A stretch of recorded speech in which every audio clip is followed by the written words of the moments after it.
All right, good evening. I would like to call to order the Elk Grove City Council regular meeting. Today is Wednesday, April the 8th, 2026. The time is 6 p.m. Clerk. Thank you, Mayor. This meeting of the Elk Grove City Council is recorded with closed captioning. The recording will be cablecast on Metro Cable Channel 14, the local government affairs channel, on the Comcast and DirecTV Uverse cable systems. The recording will also be video streamed at metro14live.saccounty.gov. Tonight's meeting replays will be on Friday, April 10th at 1 p.m. and Monday, April 13th, also at 1 p.m. on Metro Channel 14. Once posted, the recordings of this and previous meetings can be viewed on demand at 3ws.elkgrove.gov or youtube.com/metrocable14. For members of the participating audience who may have personal electronic devices, please place them on silent mode during the meeting or on mute when you are not speaking. The Elk Grove City Council welcomes, appreciates, and encourages participation in the City Council meeting. The City Council requests that you limit your presentation to 3 minutes per person so that all present will have time to participate. The City Council reserves the right to reasonably limit the total time for public comment on any particular noticed agenda item as it may deem necessary. Pursuant to Resolution Number 2021-154, no individual speaker concerning public comment may address the City Council for more than 3 minutes. If you wish to address the council during the meeting, please complete one of the blue speaker cards, which can be found at the back of the chamber, and provide it to Assistant City Clerk Brenda Haggard prior to consideration of the agenda item. With that, Mayor, I'll be moving into the roll call. And to start off the roll call, I will start with Councilmember Robles. Present. Councilmember Spies. Present. Councilmember Brewer. Present. Vice Mayor Suen. Here. And Mayor Singh Allen. Here. All in attendance. All right, thank you. Next up is our land acknowledgement. Assisting will be our Vice Mayor. Thank you, Mayor. We honor, respect, and acknowledge Elk Grove's first inhabitants, the Plains Miwok, who lived as sovereign caretakers of this land and these waterways since time immemorial. We commemorate and advocate for their descendants, the Wilton Rancheria tribe, the only federally recognized tribe in Sacramento County, who endure because of the bravery, resiliency, and determination of their ancestors, tribal members, and leaders. Thank you. Next up is our Pledge of Allegiance. Councilmember Spies, would you please lead us? Sure. Hand over heart. Pledge. I pledge allegiance to the flag of the United States of America and to the republic for which it stands, one nation, under God, indivisible, with liberty and justice for all.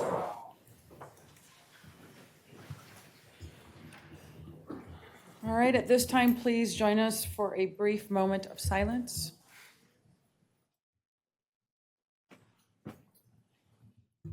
Thank you. Next up is our approval of the agenda. May I get a motion? Second. All those in favor, please say aye. Aye. Motion passes. Next item, please. Under Section 3, the closed session, there are no closed session items on the regular agenda, which will advance us to Section 4, our presentations and announcements. And that first presentation being item 4.1, a proclamation recognizing April as Autism Acceptance Month.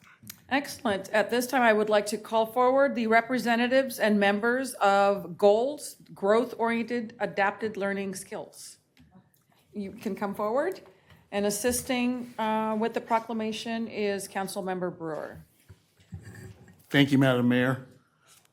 During April, Autism Acceptance Month, the color purple is used to promote understanding, support, and appreciation of individuality for those on the autism spectrum. While blue is common, purple and other bright colors are widely used to celebrate diversity, featuring prominently in campaigns, light displays, and as a purple color, popular color for clothing to show support. Purple is used to embrace diversity and highlight the unique strengths and challenges of each individual, moving beyond just awareness to true acceptance.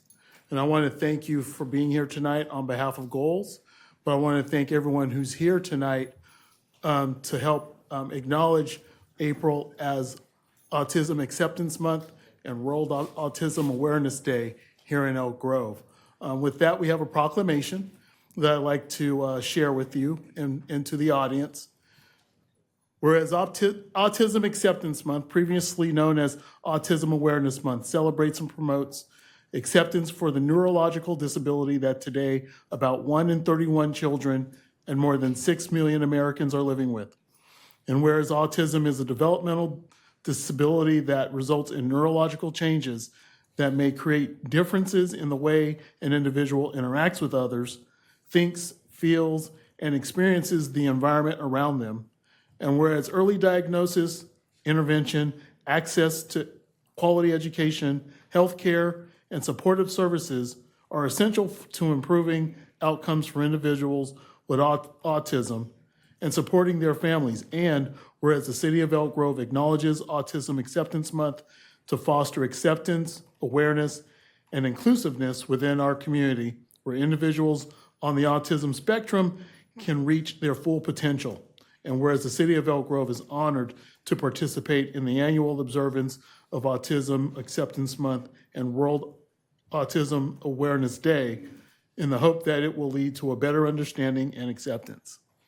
Now, therefore, be it resolved that the City Council of the City of Elk Grove hereby proclaims April 2026 as Autism Acceptance Month and April 2nd, 2026 as World Autism Awareness Day in Elk Grove, California, to raise public awareness about autism and the resources and organizations which support effective individuals and families within our community. Signed on this day, April 8th, 2026. Thank you. You may now have the floor. I want to thank you on behalf of Goals and all of our participants. If you ever want to see something amazing, if you came and watched us bowl, you would see the variety of persons that are involved. Some of them with autism are able to socially integrate with the others. Some of them wear headphones because the noise of the bowling alley is too loud, but they all interact and have a marvelous time. I feel very honored to be a part of that organization since 2003 and look forward to continuing as we grow. I thank you so much on behalf of all of us at Goals. Thank you. Excellent. We'll come meet you down there.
All right, next up is item 4.2, proclamation and recognition of American Muslim Appreciation Awareness Month.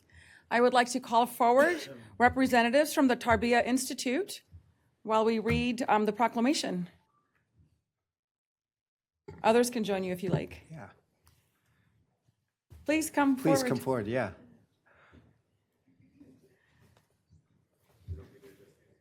Yeah, so Yeah. our vice mayor is going to read some words and then you have the floor. Thank you. Thank you, Mayor. Good evening, and thank you for being here. It's my honor to recognize American Muslim Appreciation and Awareness Month. Whereas enriched by the unparalleled diversity of its residents, the City of Elk Grove takes great pride in supporting individual religious freedoms and is strengthened by the diverse religious, political, and cultural traditions of its residents, including Americans who practice Islam. And whereas Muslims around the world and in the United States specifically constitute a racially and culturally diverse group that is bound together by a shared belief in diversity as strength and unity as power. And whereas the Tarbiyah Institute empowers American Muslims through authentic Islamic knowledge to address modern challenges, fostering a distinct identity while providing comprehensive religious, social, and leadership services to meet the community's spiritual, intellectual, and physical needs. And whereas the diverse team at the Tarbaya Institute, is committed to utilizing their individual passions, professional skills, and spiritual commitment to provide the means for the Muslim American community to carry forth the torch of traditional Islamic knowledge and dedicated torchbearers inspired to build and lead. Now, therefore, be it resolved that the City Council of the City of Elk Grove hereby affirms and proclaims the month of April 2026 as American Muslim Appreciation and Awareness Month, and recognizes the invaluable contributions of the Tarbaya Institute through its social and spiritual empowerment programs serving the Elk Grove community. Congratulations. Thank you so much. Assalamu alaikum. Wa alaikum assalam wa rahmatullah. Madam Mayor, members of City Council, friends, and neighbors. On behalf of the Tarbiyah Institute, we are deeply honored to accept this proclamation for the American Muslim Appreciation and Awareness Month. We want to thank the Council for recognizing the contributions of our community.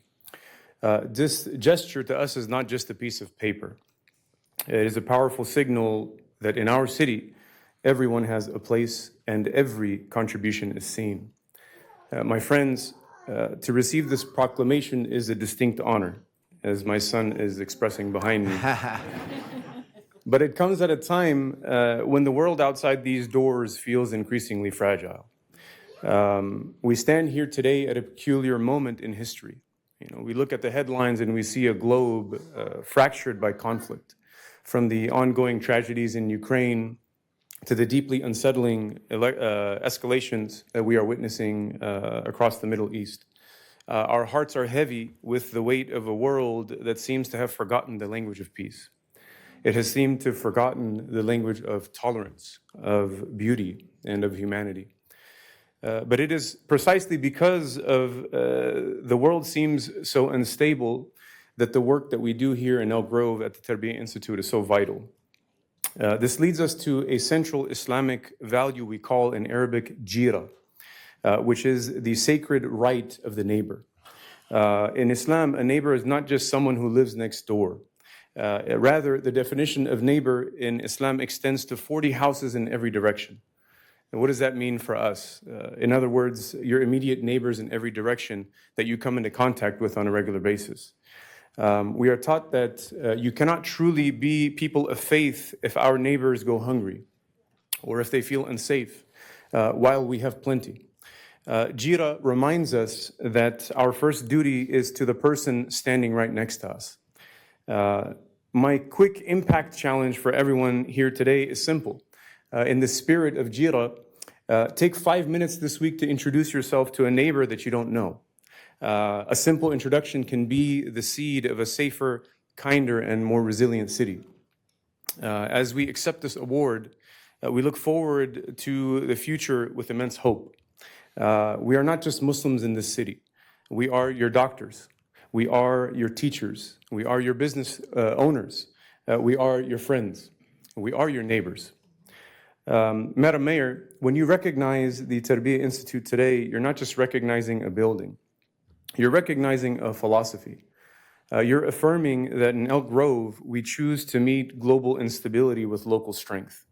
While we may not be able to solve every international crisis from this chamber, we can ensure that every person who walks through our doors leaves as a more compassionate neighbor, as a more present parent, and a more dedicated citizen.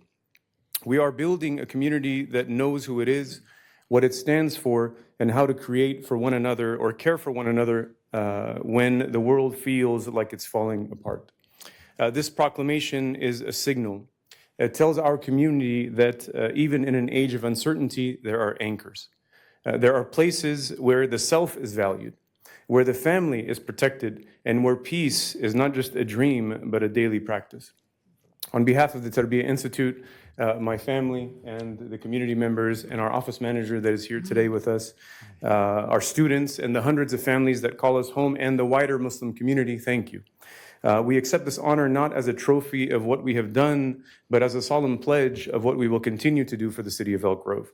If we follow the concept of Jira, perhaps we can collectively take a step toward that global stability we all long for, but that all begins here at home. May we all be the peace that we wish to see in the world. Thank you very much. Peace be upon you. Assalamu alaikum. Before we come down, your words were so powerful. Thank you. I think in this moment, we needed to hear from you. Healing words, and so necessary. I'm a big supporter of the Tarbiyah Institute. Please give my best to Imam Aziz. I will. He sends his regards, and he's apologized for not being able to make it. But he sent me on his behalf, and I'm glad to have been able to be here and meet you all today. Thank you. Thank We will you. come join you. Apologies for the mispronunciation. That's okay. And it's a hard word, and it's Arabic, so I don't blame you. It's okay.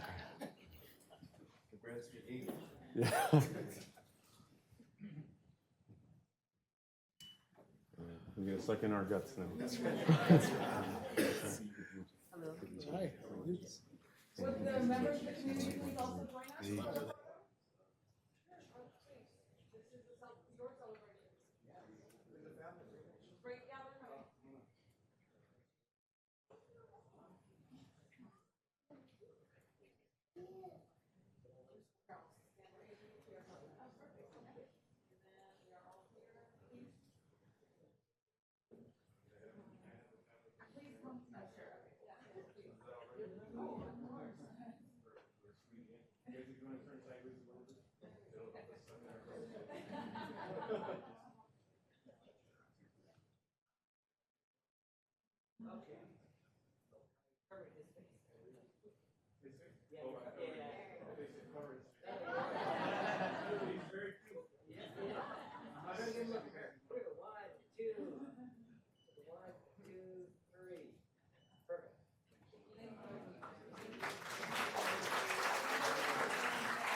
Okay. Next up is our presentation of a certificate of recognition for the 75th anniversary of the Elk Grove Lions Club. I'd like to call forward representatives from the Elk Grove Lions Club. Are you here? Oh, excellent. And assisting will be Councilmember Spies. Come on down. I think I know most of this motley crew here. Oh, the motliest is first. The motliest. Yes, please. Hey, all right. Everyone.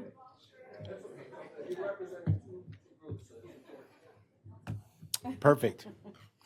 Well, thank you for being here today. I think most folks who have attended events in Elk Grove probably don't know the impact that you have had on that event. What most people don't know is that it's the Elk Grove Lions typically and Pride of Laguna Lions who are making the dinner, like helping in the bar, and that's where most people would see every day. And so I want to make sure that you know, thank you very much for that, and folks should know that as well.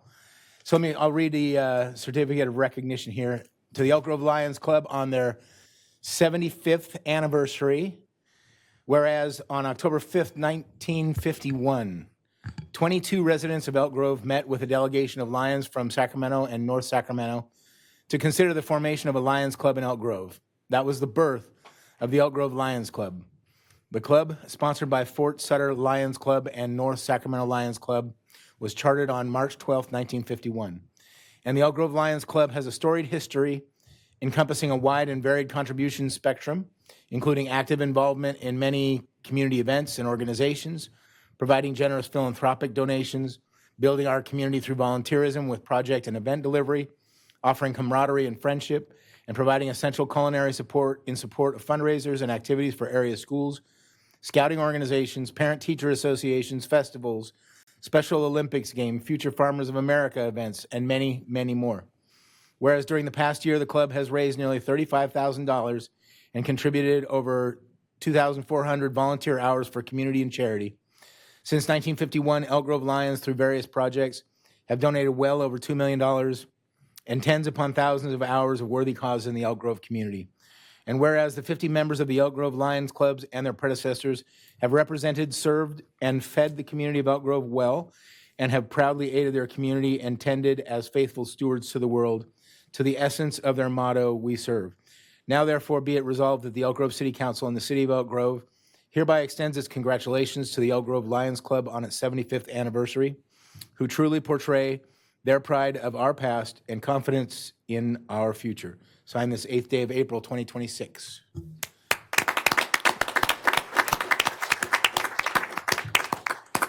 Would someone like to speak? Oh, I'm not done yet. Oh, you're not done. Just a couple more things that most people don't know, and I'm sure you'll touch on it real quick, but the focus on eyes, right, and helping with optometry and getting kids glasses, as well as for me as a kid growing up, participating in 4-H and having the Lions Club supporting, making sure that kids, when they sell their animals, get at least market value or above to help them break even to pay for their projects, and the fantastic breakfast every morning that's served on auction morning. So from this Elk Grove kids' heart, thank you very much. I appreciate you. So please, go ahead. 75 years ago, one of the first things that we ever did was sponsor Troop 59, Boy Scout Troop, which we still sponsor. 75 years later, they were already in this community for 30 years at the time. So we've had a long, distinguished partnership with them throughout this time. We've also put lights up around the football field, both temporary and permanent, at Elk Grove High School. As you mentioned, we've sponsored the Babe Ruth League, Soapbox Derby, numerous PTAs, just many community organizations, the Coles Child Spree, all of those kinds of things that we love, and we do it because of our love of our community. So I would like to thank Mayor, council members, and the community of Elk Grove for the love and the long partnership and giving us something to do. I mean, you can see there's a fair number of old guys here, and we need to get them out of the house once in a while, so it's very important. Thank you again for this recognition. We are very proud of our club, and particularly of these great people that I get to stand with. Thank you. Thank you. Congratulations to all of you.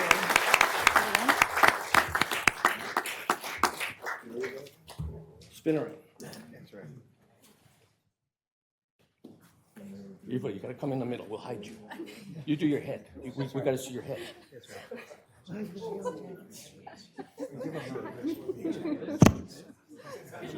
Look at you, you're a young.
On that note, I will see you guys Saturday. Pancakes. All right, thank you. Next up is our Stars of Service Awards. And let's see. April is National Volunteer Month, a month dedicated to recognizing the importance of volunteering and honoring the significant contributions that volunteers make by generously donating their time, and talents for a worthy cause. One of the honors the City Council and I have is to recognize Elk Grove residents who volunteer their time and talent to make Elk Grove a better place to call home. Our Stars of Service Awards recognize residents in 7 different categories. With so many deserving nominations submitted for the program this year, it is difficult to choose. I want to thank the group that assisted with reviewing this year's applications. Of course, starting off with our Vice Mayor, thank you. Alicia Tutt, Gabrielle Flynn, Carlise Laurent, and Betty Lowe, who all reviewed the applications with myself and the Vice Mayor and came up with our amazing recipients. So now let me announce our recipients for 2026. In the category of residents, neighborhoods, and community groups, recipient is Yana Schober, who was nominated by Jody Moreno. Yana is a dedicated and caring volunteer who has spent over a decade supporting Elk Grove's cultural events, including the annual Multicultural Festival and Diversity Month celebrations. She discovers, researches, and brings more than 50 different dance and music groups to the city's events, ensuring each performance is authentic, well-prepared, and celebrated with respect and trust. Yana volunteers countless hours behind the scenes coordinating logistics, supporting performers on site, and building lasting relationships, helping make Elk Grove a vibrant, inclusive, and welcoming community. Please join me in recognizing Yana Schober.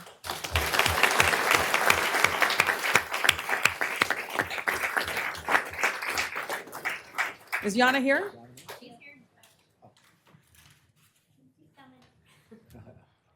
What we're gonna do is there's Yana. We'll go through the other winners so that we can all take our photos all at one time. Does that sound good? All right.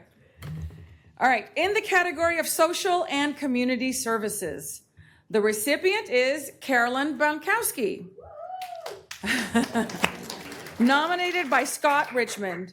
Carolyn has devoted nearly 3 decades to volunteer service, exemplifying an extraordinary commitment to consistency, reliability, and community care. She serves as treasurer for the Association of California State Employees with Disabilities, volunteers regularly with the Elk Grove Food Bank, and has generously donated blood for more than 30 years, quietly saving lives and strengthening her community. Carolyn has also dedicated 7 years to the Sacramento Suicide Prevention Hotline, work that demands deep emotional resilience, empathy, and courage. Please join me in recognizing Carolyn Bonkowski. Carolyn? Is Carolyn here? Hi. All right, in the category of arts, the recipient is the JYL Foundation. Yes. Received 4 separate nominations from Cartier Lynn, Gang, and forgive me if I'm butchering the name, Zhu, Lizzie Trong, and Juan Trong Zhu. Sounded like an expert, I don't know. The JYL Foundation is dedicated to creating a nurturing platform where youth can grow, express themselves, and thrive through the power of arts, leadership, and community service. Among its many accomplishments, the JYL Foundation has produced talent showcases, youth interview series, and community-centered arts programs that empower students to find their voice. These initiatives have strengthened their public speaking skills, enhanced stage presence, and cultivated leadership qualities in young participants. Please join me in recognizing JYL Foundation.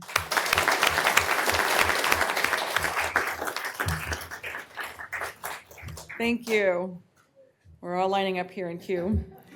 All right, In the category of culture and heritage, the recipient is Eva Zhu. This recipient received 8 separate, yes, go ahead and clap. 8 separate nominations, and I am going to butcher this. Dejin Ying, Kaya Luo, Heidi Moore, Peggy Kwong, Sarah Tang, Wenli Yang, Zhao Hong Ding, and Yuzhu Luo. Ms. Zhu is a passionate Elk Grove leader dedicated to building a stronger, more inclusive community. She advocates for neighborhood safety, supports new residents in navigating civic life, and shares the richness of Chinese cultural traditions with a broader community. As founder of California is My Home, she creates opportunities for connection, learning, and celebration through cultural events, educational programs, and translation services, ensuring every resident has a voice and access to essential resources. Through her leadership in civic forums, large-scale cultural celebrations, and volunteer engagement, Ms. Zhu inspires participation, empowers youth, and strengthens the bonds that make Elk Grove a vibrant, welcoming community. Please join me in recognizing Eva Zhu.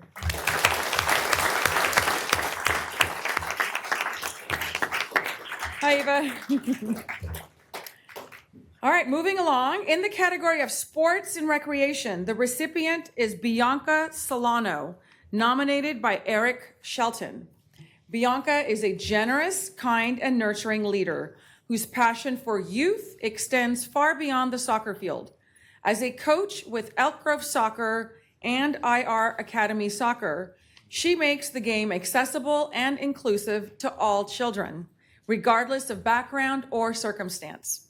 She teaches more than soccer, instilling values of respect, teamwork, responsibility, and positive communication, helping shape not just skilled athletes, but thoughtful and caring young people. Bianca gives her time, resources, and support to families in need, whether it is providing equipment, rides, or cheering on her players at school and community events. Her selfless dedication and joy inspire everyone around and strengthen the Elk Grove community. Please join me in recognizing Bianca Solano.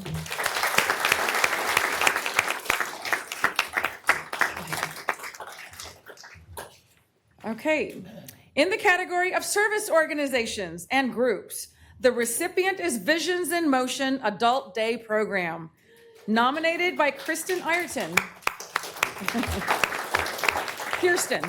Kirsten.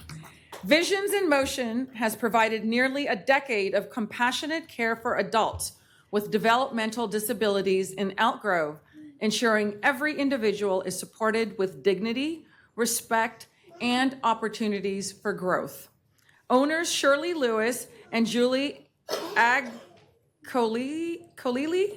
Oh goodness, how do you say it? What she said. Are tireless advocates, leading their staff and clients in volunteering across the community, hosting inclusive events, and connecting local organizations, businesses, and medical providers to programs for individuals with special needs. Their leadership extends beyond the program, serving on community boards, participating in inclusive sports initiatives, and spreading awareness about developmental disabilities, strengthening Elk Grove through service, inclusion, and meaningful community engagement. Please join me in recognizing Visions in Motion Adult Day Program.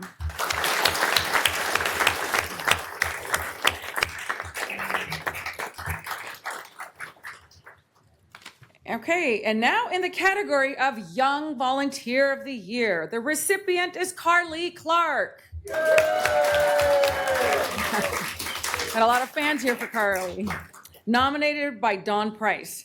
Carly is the youngest youth commissioner in Elk Grove, demonstrating remarkable maturity, leadership, and dedication through her work on the Youth Commission and as a liaison to the Diversity and Inclusion Commission.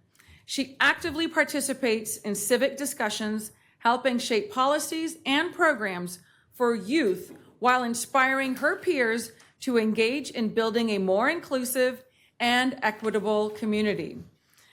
Through the California International Order of the Rainbow for Girls, Carly coordinates membership events and volunteers in projects like donation drives, public space cleanups, and Elk Grove Food Bank events, showing initiative, hands-on leadership, and a genuine commitment to service. Please join me in recognizing Carly Clark.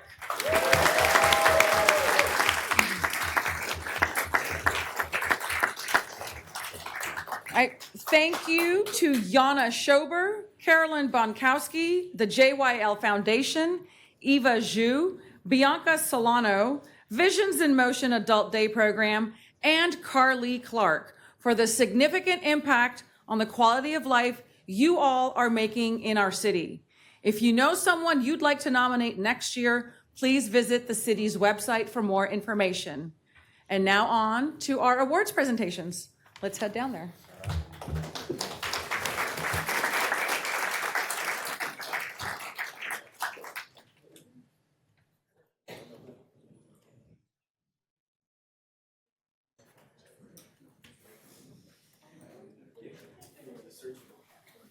All right, we'll start with Yana Schober.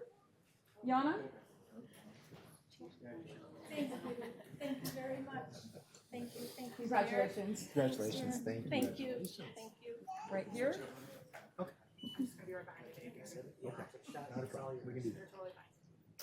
here we go. 1, 2, 3. One more. 1, 2. Okay. Thank you. Thank you. Next up is Carolyn Bonkowski. We're switching back and forth. We gotta keep people guessing. Yeah. Congratulations. Okay. Congratulations. Congratulations. Thank you. Someone's gonna be like, why the photo? It's right here for a minute. Perfect. Okay, here we go. 1, 2, 3. And 1, 2, 3. Thank you. Thank you. Thank you again. Appreciate it. All right, next up is the JYL Foundation. Well, you guys are weird.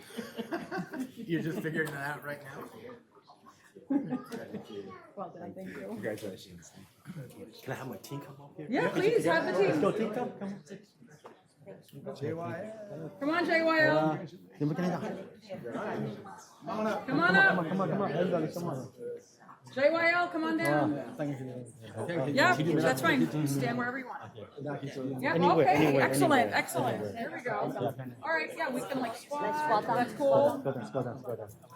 There we go. Yeah. Can you see everyone? You can't or can? Okay, very good. All right, here we go.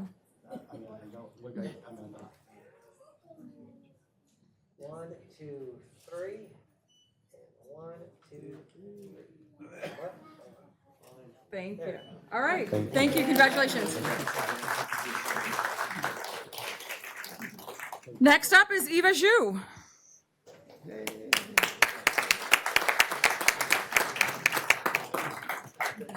Good to see you again, yes. All right. One picture by myself and then like another picture. Yeah, of course, you can do however you like it, yes. So one with me and the mayors and then another one with my group. Is that okay? All right, thank you. Whatever you need. 1, 2, 3. One more. 1, 2, 3. Okay. All right, Eva, friends and family, come on down. All right. You sit right behind me, and then when I'm done, you can take a picture. I'll sit right away. I'm taller, so I can come back here. It's easier. I'll move out of the way. That's what tall people have figured out. They're always at the back of the class. Excellent. It's easier that way. All right, yep, let's not hide Eva. You might want to bring All right, okay, that's like everyone in here.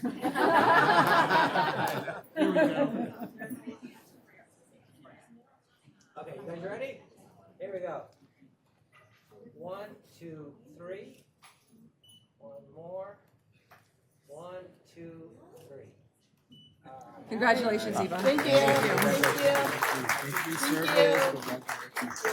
All right, next up is Bianca Solano. Bianca.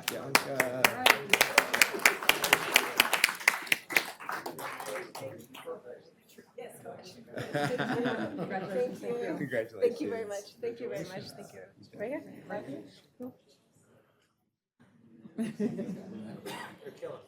I know. 1, 2, 3. 1, 2, up. Thank you, congratulations. Thank you. All right, next up, Visions in Motion, Adult Day Program. Dave, AI, just switch them back. So like they jump. Thank you.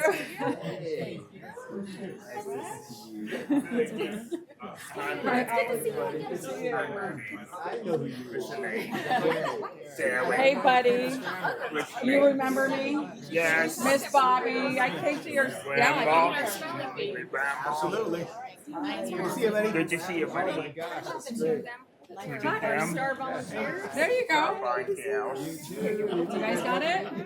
Yep, I'll stand right here. All right. Ready? Here we go. 1, 2, 3. 1, 2, 3. What? All right, congratulations.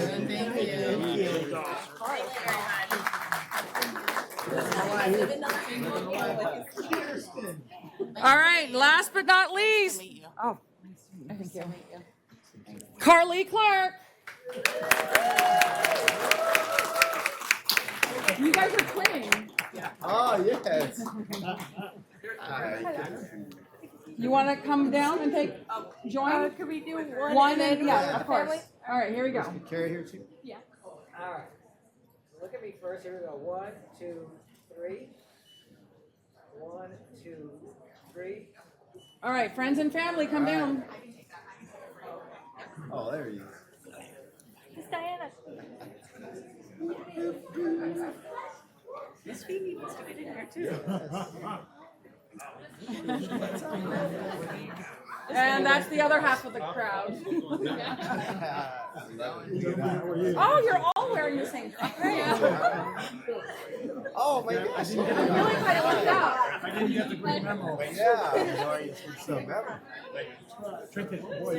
Yeah. I expect my dress to fail.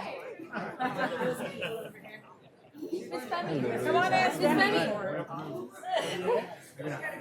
We're waiting on Femi. Hold one sec. No, you're good. Dr. Fanny. Here, you want it? You got it? Okay. How do you change letters? Here we go. 1, 2, 3. 1, 2, 3.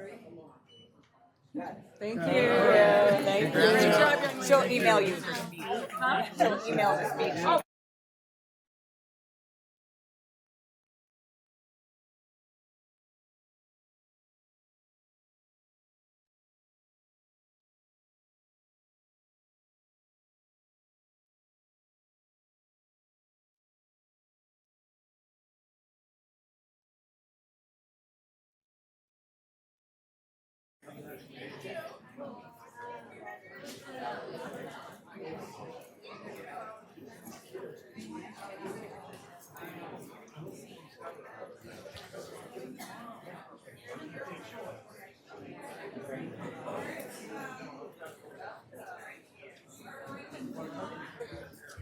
To our next item, I'll just give another 30 seconds as we clear out. Bye-bye.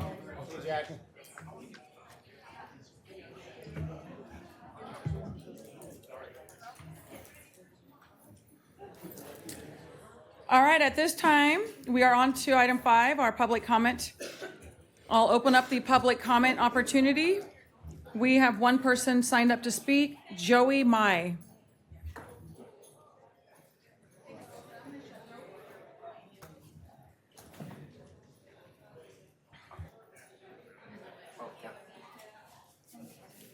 City Council, Madam Mayor. I am a currently a guest at the Elk Grove Homeless Shelter. I've been there since December. I'm trying to get housed at Adamstown. I helped moved in the housing manager over there 9 weeks ago.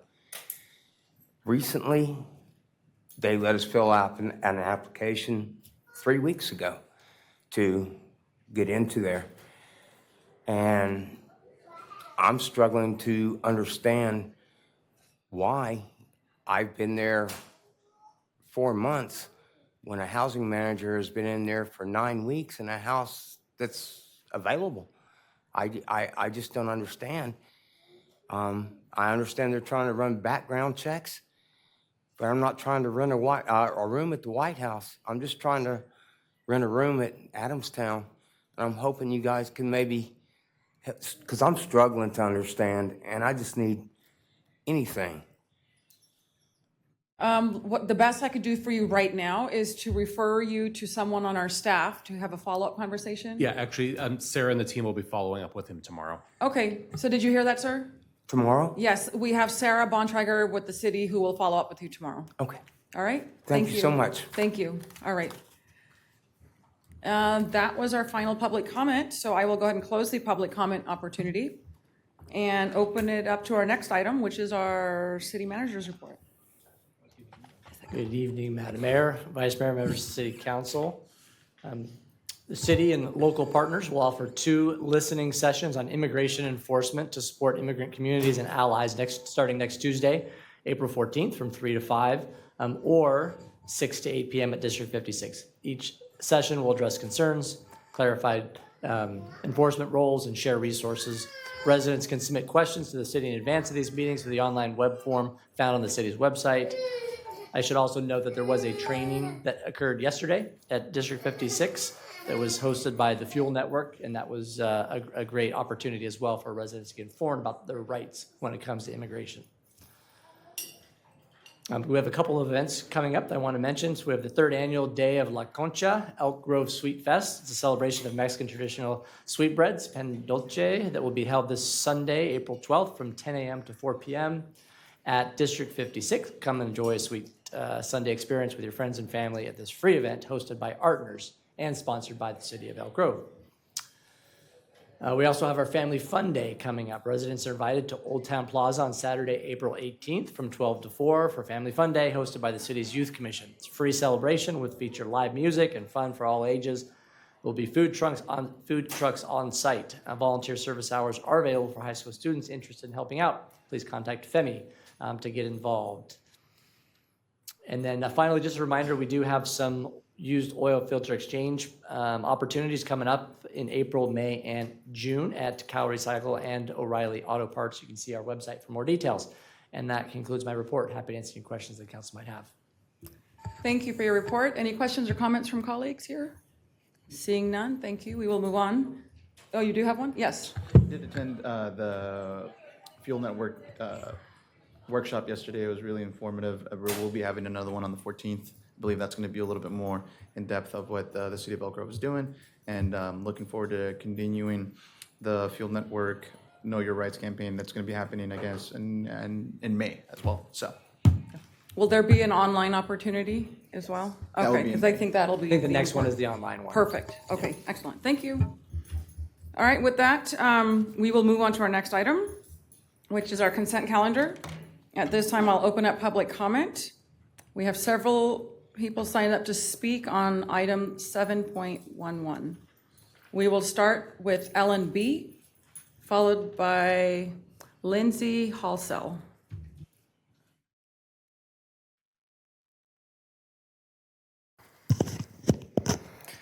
Good evening.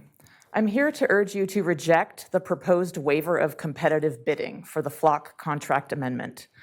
The city is relying on the best interest of the city exception under the municipal code, but the justification provided does not meet that standard. First, there is no evidence supporting the claim that a competitive process would not produce better pricing or services. There's no market analysis, no comparison of vendors, and no cost benchmarking. Just a statement that it's unlikely. That's not evidence. Second, The reasoning presented is essentially a sole source argument that the system is integrated and already in place. But our code has a separate provision for sole source contracts, and it requires a finding that only one vendor can provide the service. That finding was not made here. Third, this is now the sixth amendment to the same contract. Over time, the scope and cost have expanded significantly. At some point, continuing to amend rather than compete the contract becomes a way to avoid the bidding requirements altogether. Fourth, the amendment introduces changes in equipment and deployment strategy. That raises the question of whether this is really just a continuation or whether it should be treated as a new procurement. At a minimum, before waiving competition, the city should be able to demonstrate that other vendors were considered, that pricing is competitive, and that no viable alternatives exist. None of that analysis is in the record. Competitive bidding exists to protect the public, ensuring transparency, fairness, and the best value for taxpayer dollars. Waiving it without a clear evidence-based justification undermines those protections. For these reasons, I respectfully ask you to reject the waiver and require a competitive bidding process. Additionally, it's disheartening to see this on the consent calendar, right after multiple residents raised significant concerns regarding a documented pattern of unlawful behavior by Flock at the very last council meeting. More than 60 jurisdictions across the country have already decided to suspend or terminate their Flock contracts because of safety and privacy concerns. Clearly, this contract is not non-controversial. Finally, the timing of this vote is surprising. Why not wait until after the California Department of Justice completes an independent audit of the city's Flock data? As the Elk Grove PD and Council indicated at the last City Council meeting, would be the preferred way to address community concerns regarding Flock. Thank you. Thank you. Next up is Lindsay Halsell, followed by Rico G.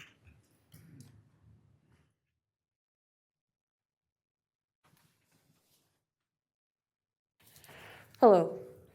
I'm against the city expanding the Flock contract. I'm asking you to pull this item from consent and wait to continue it until after the California DOJ has completed an independent audit of the data to verify no federal agency access has occurred. Please suspend the Flock Safety ALPR contract pending that investigation and research alternative ALPR vendors with proven local control and a record of complying with California law. Although California Senate Bill 34 prohibits state law enforcement agencies from sharing license plate reader data with out-of-state public agencies or federal entities, and Flock itself claims it does not share data with ICE, many California cities have shared information with federal agents. Whether or not Elk Grove intends to share data is irrelevant. Our data becomes a part of a national database that has proven to be highly insecure. Flock maintains a national lookup tool for law enforcement agencies to reference, and they typically don't even need a warrant to search. Additionally, many federal agencies have access to Flock, and there is evidence of ICE and the Secret Service accessing the camera network. Flock has been used to wrongfully accuse people of theft. Flock has left live streams of its AI-powered cameras exposed to the open internet. Other police departments have failed to redact searches when responding to FOIA requests, inadvertently releasing data about surveillance targets. Flock has claimed that case studies show installing Flock cameras decreases crime, but independent analysis has found that crime stayed flat or increased. It is reckless to increase surveillance during this era of expanding authoritarianism. Surveillance does not make us safer, although it may provide the illusion of safety. Expanding Flock in our current political climate sends a message that only white people have the right to be in public. Our family, friends, and neighbors are afraid of being disappeared by ICE. There is no reason to further invest in a tool that makes it easier for DHS to surveil us. Elk Grove can and should do better. Thank you. Thank you. Rico G, followed by Allison Randall.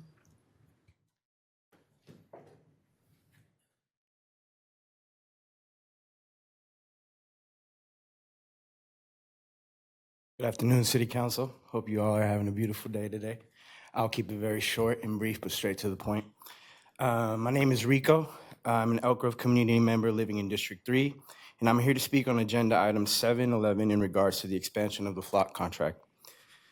The time I've spent living and working in this community has taught me so many beautiful things about what it means to truly stand with one another in solidarity, to truly exemplify what it means to contribute to collective community care and safety for all of those who live here.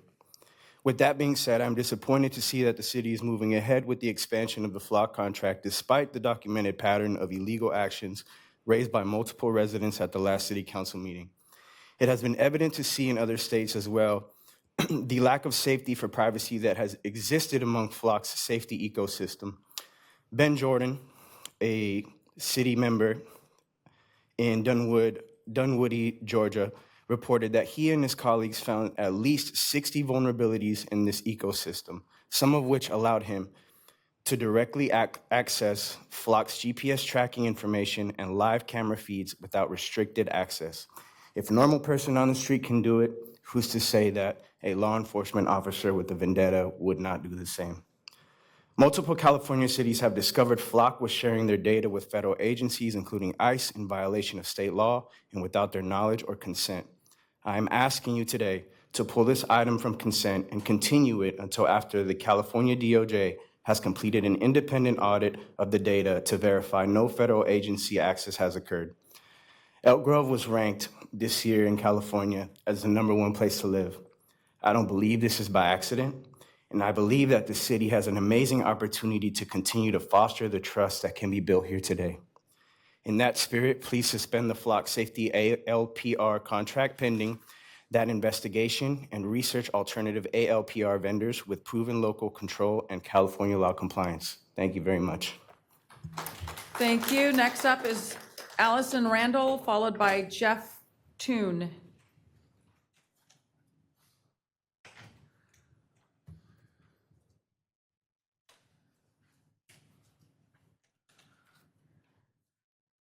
Good evening, City Council.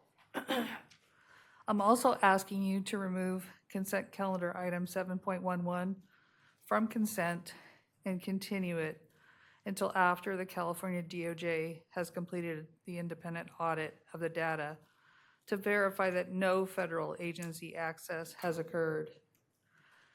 If that federal access has occurred, I ask that you consider alternative vendors with proven local control and California law compliance. Thank you. Thank you. Next up is Jeff Toon. Is it Toon or Tooney? Toon. Followed by Sydney Poole. Hello, good evening, Mayor, Vice Mayor, and City Council. Over the last few months, I've heard members of this council and the council as a whole express concern about the unprecedented violations of constitutional law and violence being carried out by federal agents under the color of law. You have acknowledged the widespread and justified public mistrust of federal law enforcement across the country. You have listened to our concerns and have directed city staff to facilitate meetings and provide information about what the city is doing to protect all of its citizens. While there's always more to be done, you appear to have responded appropriately to the concerns raised by the Elk Grove residents. In contrast, however, the city has demonstrated a consistent disregard for legitimate concerns of a rapidly growing number of its residents regarding many of the exact concerns we all share about mass surveillance and militarization of law enforcement. At the March 11th City Council meeting, the city placed a resolution on the consent calendar to accept the police department's military equipment report and to enthusiastically greenlight the acquisition of a brand new armored vehicle, in spite of significant opposition heard in public comments. At the March 25th City Council meeting, the Real-Time Information Center manager gave a presentation about the police department's use of Flock automated license plate reader cameras. This presentation was followed by a large number of residents expressing concern about the use and documented misuse of Flock cameras across California. Following these comments, the city discussed the possibility of requesting an independent audit by the California Department of Justice to ensure that Elk Grove Flock cameras have not been accessed or shared in violation of state law. Yet the city somehow thinks it's appropriate to place an expansion of the Flock surveillance system and an increased financial contract on the consent calendar. I'm requesting that you immediately pull this item from the consent calendar and table any further discussion about the renewal or expansion of the Flock surveillance contract until an independent audit has been performed by the California Department of Justice. I'm requesting that the City Council make a binding commitment to provide its residents with a thorough and public audit and to stop demanding that the residents simply trust the police. As an Elk Grove resident, I don't get to vote for the city budget. I don't get to vote for the chief of police. I don't get to vote on the purchase of and use of military equipment by our police department. We are all relying on you, the City Council, to act in our best interest. We need you to stop performing the functions of a shiny PR firm for the police department and to start using the authority we granted you to be our voice and to act in our best interest. Thank you for your time. Thank you. Sydney Poole, followed by Stephen F.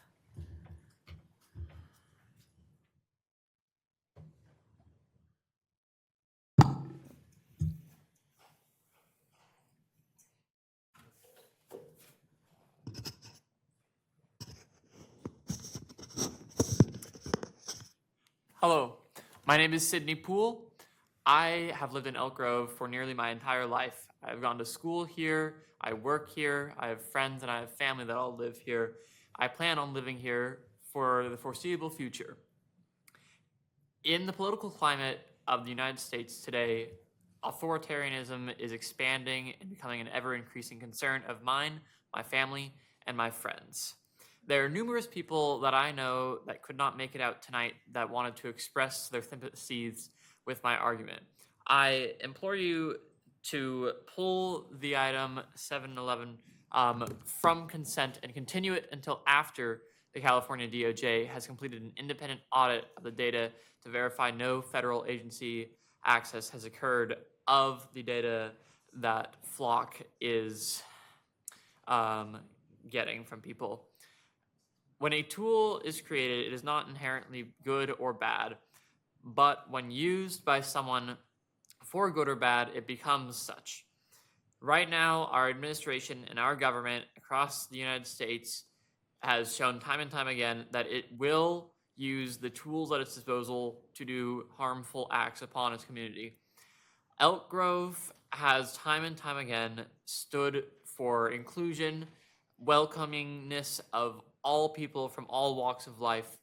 And in order for us to maintain integrity to our values, we need to be mindful of the services and infrastructure that we commit to building and funding. Thank you very much. Thank you, Sydney. Stephen F.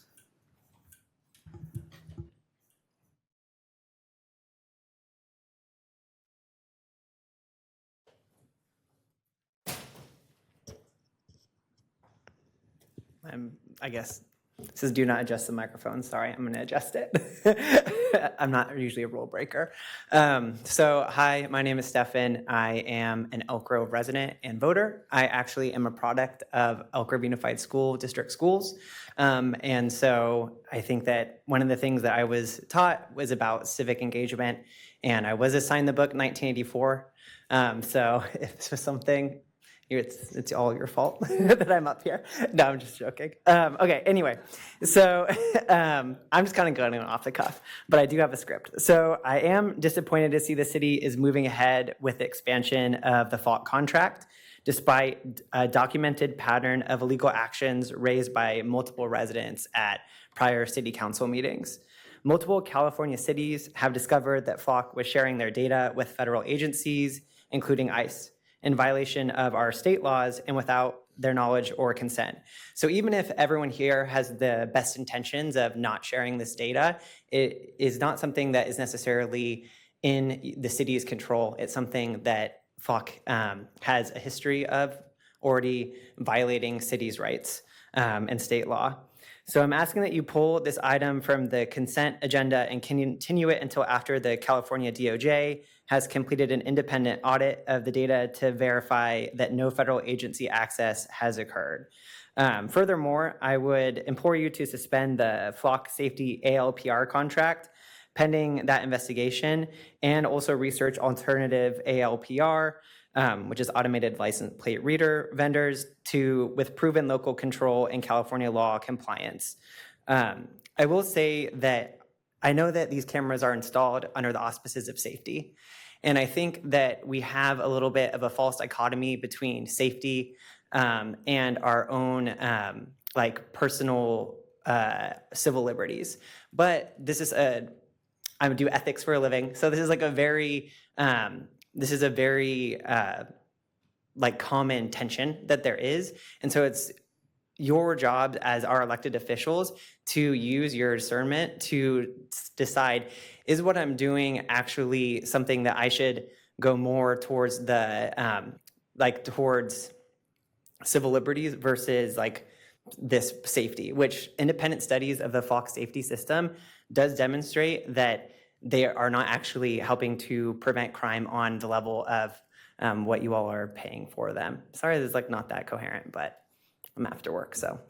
All right, thank you. Thank you. All right, Stefan was our final speaker on public comment. I'm going to go ahead and close the public comment. Would the chief of police like to respond to anything on this item? Sure. I think that we've demonstrated over the past several council meetings where we've been able to show that our systems here are protected. We have not shared, will not share with any federal partners that are out there. I would say that the city of Elk Grove was voted #1 largely because of our public safety stance and the fact that we utilize technology to ensure that all the residents of our community are safe. We're able to find resolutions for many victims of assaults, many victims of homicides, many victims of all sorts of crimes that have happened in our community as a result of the technology that we use. For us, it's a tool. This is not a means for us to do any surveillance. It's not a means for us to violate people's rights, and nor have we. In addition to that, over the narrative that Decarcerate and some of the other groups have wanted to bring to bear are largely tied to supposed breaches from Flock. And all the systems, all the information we have regarding Flock, no customer data was ever hacked. No access to Flock cloud environment was violated associated with the city of Elk Grove or anything that we have done. They had a camera system that there was a PTZ camera system that supposedly had been hacked somewhere. We don't use those cameras. We never have. We've never had them here. That camera has not been deployed anywhere in the city of Elk Grove and has not been hacked. In addition to that, DOJ did do a study back in 2023 where they recognized a lot of ALPRs and information having been shared amongst the entire country. And that was when this was very prolific and coming into place. Ever since, we have had things in place that have proven secure for us, whether it's multifunction security, and just in general, when it comes to us utilizing Flock, any update to the systems that we have, before we utilize the system itself after updates, we go in and make sure that everything is turned off. There is not an agency in the state of California that has shared, that we share with, that has violated that. We do not share with any of those organizations, and we ensure that if they have shared, they're not part of our systems. Even to the extent that there was a California state approved group that was allowed to have data shared, but because that group had a member of the federal government on their board, we chose not to. Even though it didn't go outside the state of California, we made the conscious effort because of the association to not share that data, just because we wanted to ensure that our community and the folks that are in our community who have concerns could be comfortable in knowing that we didn't share, just because somebody from the federal government was a part of those committees. And then there are several agencies who have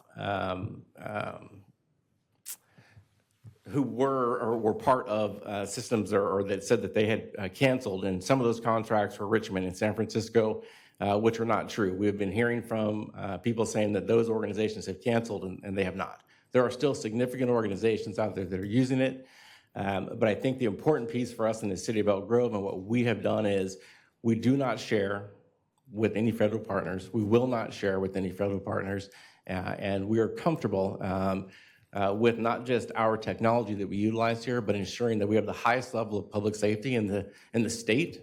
We are proud that we are the #1 place to live, And we will continue to provide a level of public safety that is unparalleled in this state and quite honestly across this country with technology, with holding our own people accountable, with being transparent in everything that we do, and ensuring that we are here for our community and that we can be part of that community as well. Thank you for your very thoughtful and detailed response. Any of my colleagues? Before we go, could I address the Yes. comments about the contracting process and Please. whether or not that's appropriate? That there was a speaker that expressed concern about whether or not the council could or should award this contract under what we call the best interest exception. And I'd just like to address that for a moment. The city council has discretion in situations like this to award or amend a contract, as the case may be here. The speaker is correct. This is not a sole source contract. We're not relying upon that as a basis for the contract amendment. As a legislative act by the city council, you have broad discretion to decide whether or not to award the contract with or without a competitive process.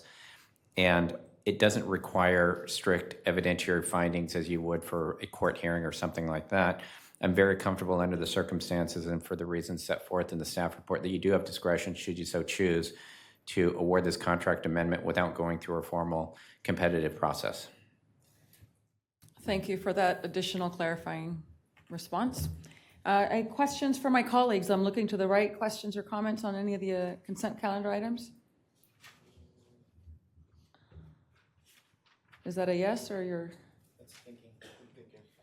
All right, I'll start to the left. Any questions, comments? Councilmember Brewer? No questions, no comments. Vice Mayor? Thank you, Mayor. Chief, I also appreciate your comments, and I want to thank the residents for voicing their concerns. I think we are a transparent government. Doesn't necessarily mean we always agree, and in this case, I am not in agreement with the perception that the people we've heard from tonight have.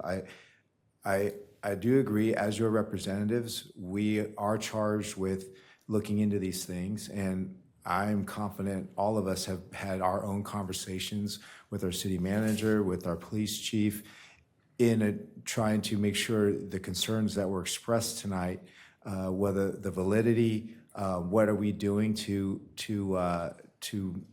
prevent these things from happening. And as you heard tonight very eloquently from our chief, we are not the federal government. We are not these other local governments that you are referencing from the data. There's a lot of restraint, a lot of responsible use of our technology that is employed here. I hope from what you heard tonight that maybe that you hear that now. And please reach out to us. I'm sure any of them, the chief and any of his team, is willing to sit down with you and show you and talk to you about your specific concerns. Again, I do really appreciate you raising this, because we might not have asked these specific questions if you didn't. But I just feel that how we've gone about it, the risk, and it is a risk assessment, right? The technology from that we're using is a tool, and the things that you mentioned can happen. But I think the risk of not catching the criminals, the wrongdoers here in our city, things that happen every day, right? The burglaries, the thefts, the larcenies, all those things that our police department is able to act on and keep our public safe outweighs what could happen at this point, given, again, the precautions that are taken right now. If the precautions weren't taken, if we participated with federal governments, if we participated with the organization the chief mentioned, where there was a federal representative sitting on there, the risk of sharing that data, I mean, if we were exposing ourselves in that way, then that would be a different conversation. But we're not. So the risk is very low compared to the amount of good that we're able to do for our residents today. Because of our positions up here, we can hear, and in fact, I'm sure you guys can look and ask for crime logs and things like that. You can see the amount of good that's being done because of the tools that our police department has at its disposal. And so I'd point you to that to look at whose lives are being saved, protected, crimes that are being solved. You know, when you're violated like that, when your home is broken into, or you know, maybe your child gets his scooter stolen right off the street from another group of kids, you want the police department to be able to find those people and hold them accountable. Those things can happen in any given time of the day versus what we're talking about here tonight. So I choose to, you know, take this side, err on this side of the ledger, if you will. That again, given the precautions that are taken by our police department and the practices that are employed today by this department under this chief, I think we are better off with this flock cameras, flock data system. Thank you. Thank you, Vice Mayor. Looking to the right, any questions? Councilmember Robles, go ahead. Questions, but I agree. I think Vice Mayor Suen said it well, so. All right, anything from you? All right, I also want to thank all of our residents that came out to speak, and also all of those that submitted emails. Without sounding redundant from our Vice Mayor, I think he said it best, but I appreciate everyone coming out, raising your concerns. If you still feel unsure, I implore you to reach out to the chief. Trust is built from both sides, and we trust our police chief and our department.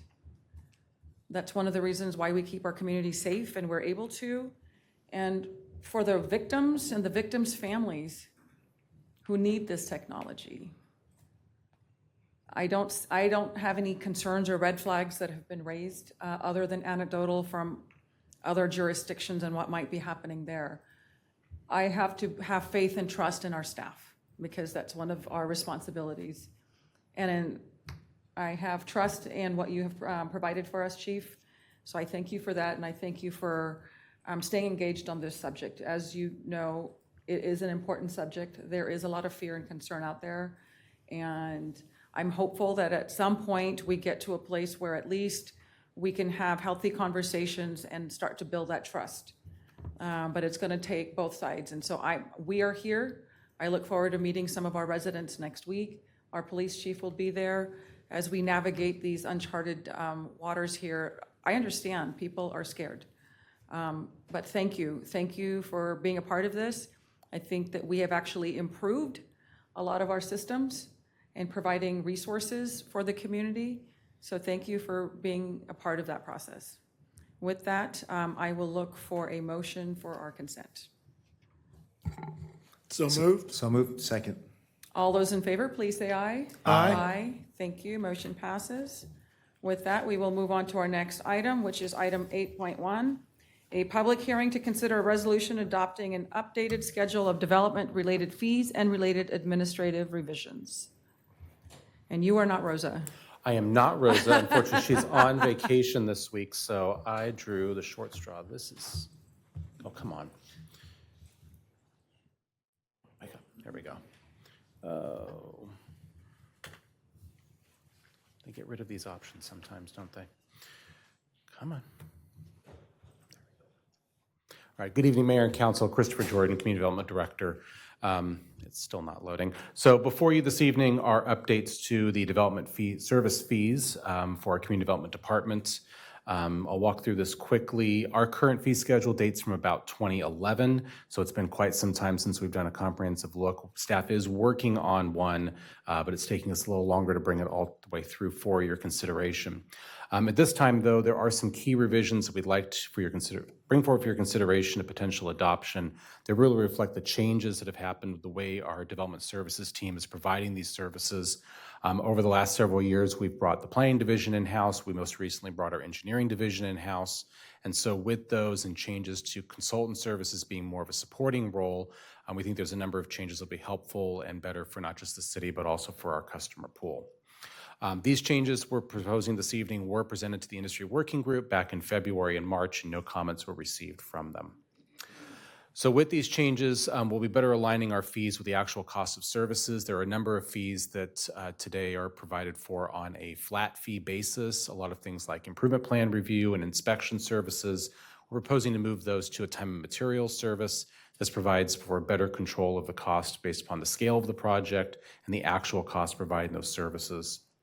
We'll also be making sure that all of our fees for city staff are at the fully burdened rate. There's the last page of the revisions provide for that process, identifying that we use the salary step for that position or top step for that position, plus the benefits that go along with it, plus the city's overhead service rate of 49% for that. And then that would apply to both our planning and engineering divisions where those in-house staff exist.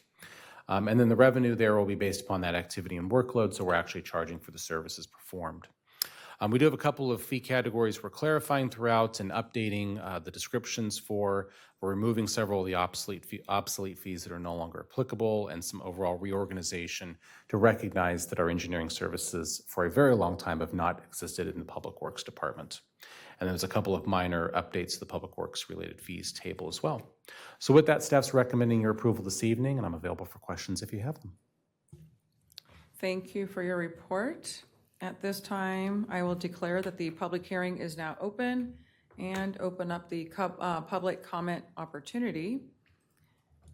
I do not have anyone signed up to speak. I'll go ahead and close public comment and declare the public hearing is now closed. Any comments or questions? If not, I'll look for a motion. Seeing none? Mayor? Yes, please. Sorry, can you just elaborate, CJ, on the conversations with the industry group? Yeah, so with many of the changes, they've actually been asking for some of these for a while. For example, the improvement plan review and inspection services. Today, we charge a flat fee based upon the valuation of those improvements. It's collected in 2 installments. First, it's your initial submittal of the plans, and then the second, the start of construction for those. We've had a number of developers identify, hey, look, I've brought forward a clean set of plans. I've only gone through 1 or 2 rounds of plan review. I've hired what I feel was a great engineering firm to do that work, but you're still collecting the value based upon the average submittal. Is there any way I can have a reduced fee submittal? Well, the best way to do that is to move over to a time and materials billing. And so it's really the time we individually are spending on that project. So if you really do have a clean submittal, we're charging you less for that review because there's less city time review necessary for that. So it's something they've been looking forward to, staff supportive of that change. It'll also make sure that we're capturing what those true costs are and not at a point where we're losing revenue that we need in order to operate the services for projects that really aren't, they go through multiple rounds of reviews, 10, 14 rounds of review for some reason. We'll make sure to capture those projects effectively. Yeah, well, so funny thing, pendulums swing. They do. So I've been in the case where the time and materials, they keep coming back with very minor comments. Yeah. And so how do we prevent that from happening? So our hope is that with our new in-house team and our new division manager, Jennifer, we're getting a better handle on what those range of comments are. We're getting better systems in place in order to provide more comprehensive reviews early and often, so we're not going in with multiple bites at the apple. We feel like our procedures that we're putting in place are going to be better around that, better communication with the applicant team, sitting down early in that process to capture what those pieces are, and also having a consistent staff member from the entitlement step all the way through into construction, so that those conversations that were happening in the entitlement phase are carrying through into the improvement plan review. And we're starting to see that with a couple of projects right now. Okay, and then I would just ask, just as a suggestion off the top of my head here, someone at management level can take a look at what type of comments, maybe just a spot check, right? What type of comments are being put back? So there's definitely a few projects that I've got my eye on directly in coordination with staff. And then with our assistant director, Jason, I think you've met a couple of times here at the podium. He's also very involved in and many of the projects throughout, a couple in particular that we've had some correspondence on recently. So I feel like we've got better systems coming online with the staff that we have now to be able to better do that. Okay, great. Thank you very much. Thank you, Mayor. Engineer and the engineering manager of development services are also involved. So on the public works side, we have a deputy director that's involved, certainly overseeing the public works comments, and then also helping with address whatever challenges they're facing on the development services side as well. So it's certainly a partnership and improved systems, as CJ mentioned. Okay, great. Thank you. Yes, go ahead, Councilmember Brewer. Thank you, Mayor. So, no, I definitely totally agree with this readjustment of the fee structure right now. I like how this is helping adjust, make things more sensible. And plus, it takes a lot of the onus away from having to pay so much and not knowing what more they have to take care of as part of the checklist. But in looking at on-site noticing, I noticed that we're now saying that it's at contracted cost. And I believe that's on page 6 of the report, but page 2 of the actual fee scale itself. When we talk about at contracted cost, are we going back to the actual fee that the applicant takes care of when they're starting the process, or is this an additional fee that is based on the assessment when you have to do an on-site visit? So no, the on-site notice in this case, this is the big sign that we put on properties identifying that there's an application for an entitlement pending, and here's the file number, here's who to call. That's a service that we currently contract at the Sign Center over on Historic Main Street for those services. On occasion, that contract comes up for renewal, and there's new rates for it. Our proposal here is simply to recognize whatever that contracted value is for the council-approved contract. That's what the direct charge is for the applicant for that service. And so rather than coming back to you every time that we go to update the contract and update the fee to reflect it, here we just specify it's per the contract rate. Great. No, that was the one thing I like the clarity on that, because if anyone like a novice would look at it, they would think that it's for something entirely different when that's not even the case. So thank you again. Any other questions or comments? Seeing none, I'll look for a motion. So moved. Second. All those in Second. favor, please say aye. Aye. Thank you. Next item, 9.1. Receive an update on the city's diversity, equity, and inclusion efforts for calendar year 2025.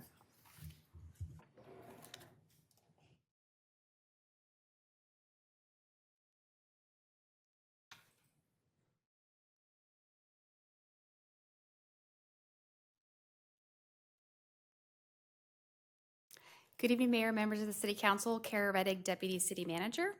I'm going to be giving an update on the city's diversity, equity, and inclusion efforts for calendar year 2025. Before I get started, I do want to thank Femi Omotesho for all of her work in helping to prepare tonight's report and presentation. So I want to give you some context of what DEI is for Elk Grove. It is where we create and maintain a culture of belonging and welcoming. We identify and remove barriers in employment, where we relate and thoughtfully interact with our diverse community, and where we follow all state and federal employment laws. It is not hiring or representation targets or goals, and it is not affirmative action. This is just a pie chart of our current resident demographics. We have a very diverse community, as you know. 9% of our residents are Black, 15% are Hispanic, 30% are Asian, 24% are white. 12% are multi-race, and 7% are other, and then there's other smaller categories. A big part of our DEI efforts relates to training, so we partner with Circle Up Education. We train 328 staff on DEI-related topics. These are non-sworn staff. We trained 106 sworn officers in post-trainings called Beyond Bias, Supervisor Support, Beyond Bias, Racial and ID Profiling, Women in Law Enforcement, and Procedural Justice. So 96.1% of the organization was trained on a DEI-related topic in 2025. We continued our campaigns on social media. We did 19 tributes to individuals and 40 posts acknowledging holidays or awareness months. There were 19 council proclamations before the council. We raised the Pride flag on June 2nd, and we also participated in the Regional Pride March. The city again scored a score of 100 with the Municipal Quality Index, which is a nationwide assessment of LGBTQIA+ inclusion in municipal laws, policies, and services. We raised the Wilton Rancheria tribal flag at City Hall on November 3rd, 2025 in partnership with the tribe. So the flag flies year-round across its city hall, and it is positioned lower than the United States flag. We completed a comprehensive training RFP process. So this next year, we're going to be bringing on a second DEI trainer. We'll continue to work with Circle Up, but we have a new company called Ready Set that's going to be doing advanced training for the organization. We continued our mentorship program. We started a book club. We did a culturally significant barbecue. And HR continued their career panel discussions with staff. This is a great opportunity for people to see leaders in the organization and their career paths. And then we participated in many Diversity Month festivals. Our Human Resources Department continues to advertise jobs in a variety of locations based on the uniqueness of the position, association, and with diverse groups. We prioritize diverse panel members, and our external panel members are in the first interview to eliminate bias. We continue to conduct blind screening recruitments. So what that means is when the applicant comes in and has an initial HR screening, no names are seen. And then when it goes to the next level, the subject matter expert, no names are seen either. So the name of the candidate isn't revealed until the interview stage.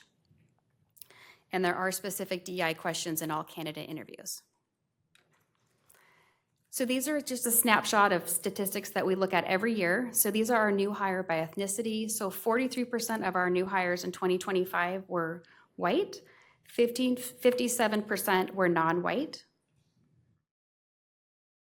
Our new hire by gender, almost 53 were female, 47 were male, and there was a small percentage of non-binary. The staff turnover ratio is consistent at 3%, which it has been for the last several years.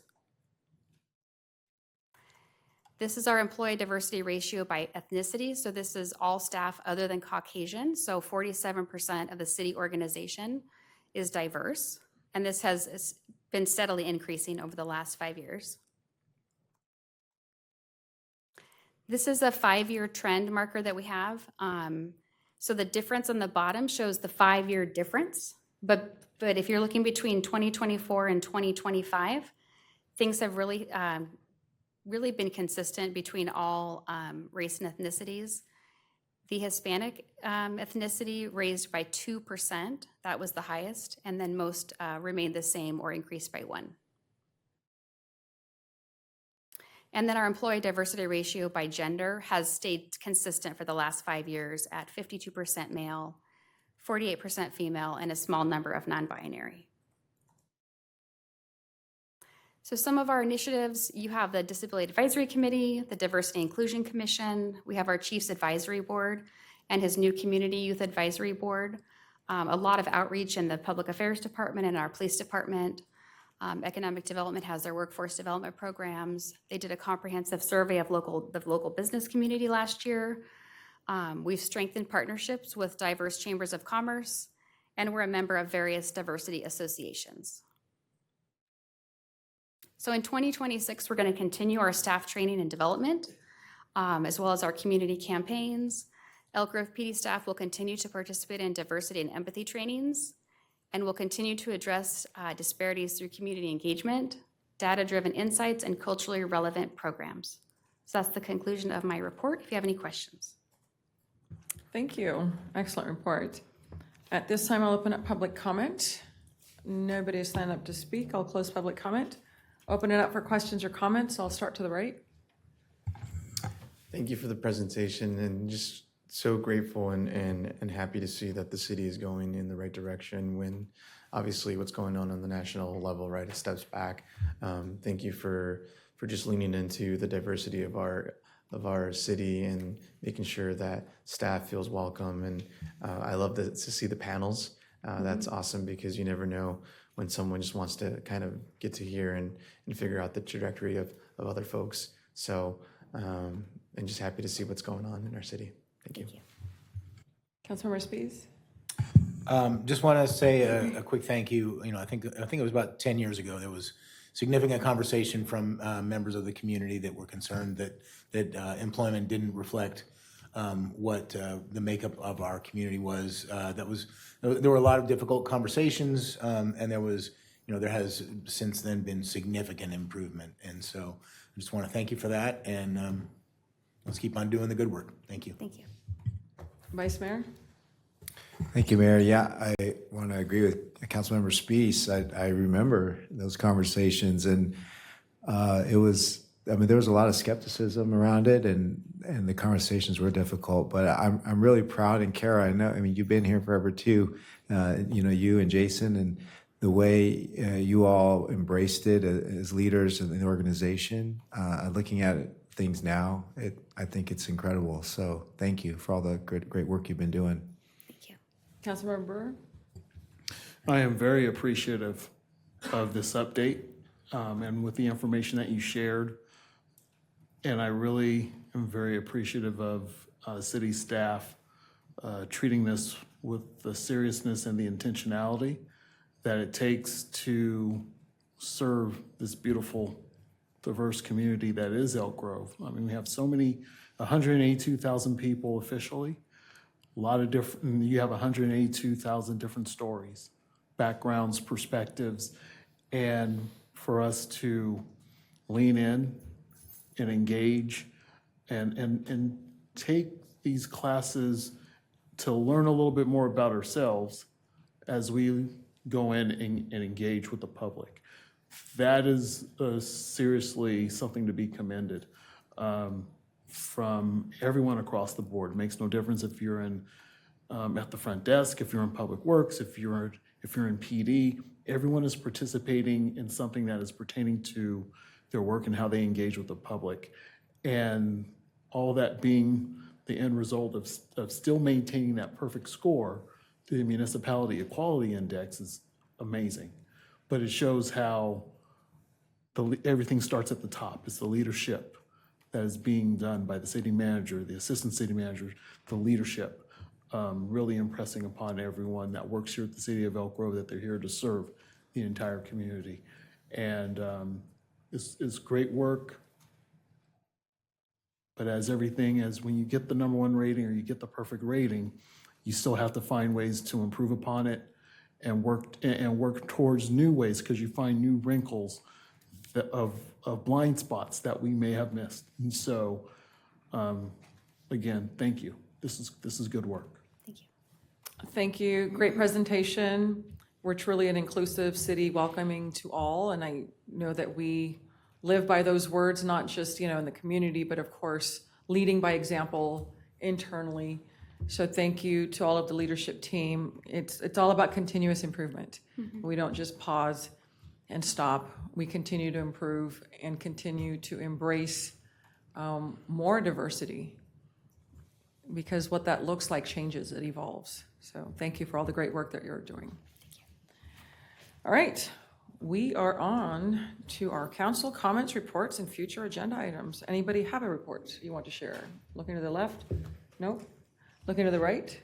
All right, I don't have one either. So with that, we will adjourn this regular meeting at 7:38 p.m. Have a great evening.